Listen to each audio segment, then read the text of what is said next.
Bienvenue sur Maine Public News Connect. Des reportages ont été diffusés la semaine dernière sur la radio publique du Maine. Maine Public News Connect a été conçu avec l'organisme Maine Immigrant Rights Coalition, particulièrement avec l'aide d'autres organismes tels que Present Maine, Gateway Community Services Maine, ainsi que la communauté congolaise et angolaise du Maine. Maine Public est très heureux de travailler en collaboration à ce projet avec le journal mensuel et multimédia Amjambo Africa, qui est son partenaire médiatique officiel. Un grand merci à la Fondation Stephen et Tabitha King, à la coopérative de crédit Seaport, Lee Auto Malls et à l'hôpital St. Joseph Healthcare pour avoir généreusement soutenu ce projet.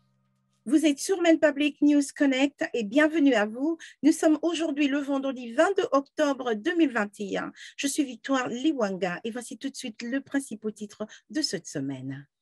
Le mercredi dernier, l'État de Maine a signalé 649 nouvelles infections dues au coronavirus. Toujours à la date de mercredi, les centres de contrôle et de prévention des maladies de Maine ont indiqué que 7 personnes de plus sont décédées à cause du coronavirus, ce qui porte le nombre total de décès à 1109. Signalons également que les hospitalisations restent nombreuses dans le Maine, avec 203 personnes hospitalisées à la date de mardi, dont 67 étaient en soins intensifs et 30 étaient sous respirateurs. Les premiers groupes d'évacués afghans sont arrivés dans l'État de Maine au cours de 2 dernières semaines, après avoir passé les processus d'immigration dans les bases militaires américaines. Jusqu'à présent, environ 5 familles sont arrivées dans les Maines et sont installées dans la ville de Portland. Les premiers arrivants sont ceux qui ont de liens familiaux dans l'État. L'organisme Catholic Charity, qui dirige le processus de réinstallation, a été autorisé à réinstaller jusqu'à 100 Afghans dans l'État jusqu'en mars prochain. Environ 70 personnes se sont réunies à Portland la semaine dernière pour protester contre la guerre qui se déroule dans la région du Tigré en Éthiopie. Les organisateurs ont déclaré que l'objectif était de sensibiliser le public à cette guerre qui a créé une grave crise humanitaire. De nombreux manifestants ont dit craindre pour les membres de leur famille qui sont bloqués dans la région du Tigré.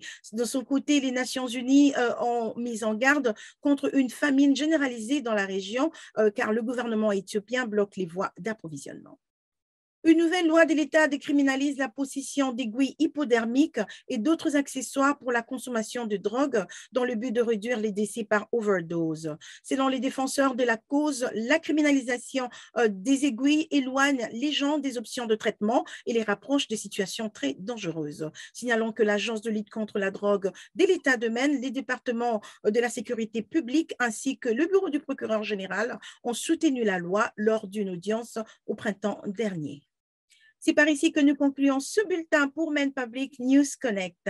Je suis Victoire Liwanga. Merci à vous d'avoir suivi notre série des nouvelles hebdomadaires. Et comme toujours, n'hésitez pas à aimer, à partager, à vous abonner sur YouTube, sur Facebook et en ligne sur mainepublic.org.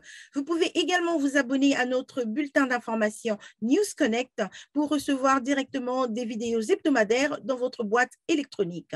Merci de nous aider à faire une large diffusion de nos bulletins d'information. Quant à moi, je vous retrouve au prochain numéro. Portez-vous bien et passez une belle fin de semaine. La Fondation Stephen et Tabitha King est en train de promouvoir, de renforcer et de soutenir les communautés du Maine. Seaport Credit Union, c'est une coopérative de crédit qui fournit des solutions bancaires innovantes tout en soutenant activement les diverses communautés du Maine.